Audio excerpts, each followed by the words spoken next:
Single leg hip ಥ್ರಸ್ಟು. So ಇದು ಯಾವ ಥರ ವೇರಿಯೇಷನ್ ಅಂತ ನಾನು ನಿಮ್ಗೆ ಹೇಳ್ಕೊಡ್ತೀನಿ.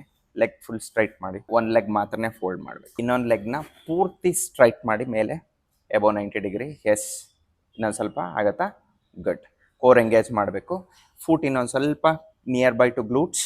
Okay, perfect. ಸೊ ಎರಡು ಆರ್ಮ್ಸ್ನೂ ಹಿಪ್ಸ್ ಪಕ್ಕದಲ್ಲಿ ಬರಲಿ. All the way lift your hips up, engage your core, slowly down. Every contraction breathe out ಮಾಡಬೇಕು. Lift all the way up, slowly down. Okay, lift down. Every contraction breathe out ಮಾಡಬೇಕು, ಮರಿಬಾರ್ದು. Upper back intact ಆಗೇ ಇರಬೇಕು ಫ್ಲೋರ್ಗೆ. Okay, lift, ಕಾಲ್ ಕೆಳಗೆ ಬಿಡಬಾರ್ದು. Okay, lift all the way up. ಇನ್ನೊಂದು ಸ್ವಲ್ಪ ಕಾಲ್ ಮೇಲಕ್ಕೆ ಬರಲಿ, ಇನ್ನೊಂದು ಸ್ವಲ್ಪ ಹಿಂದೆ ಬರಲಿ. ಗುಡ್. Up down. ರಿಪೀಟ್ ಮಾಡಿ ಇದೇ ಥರ 15 to 3 sets.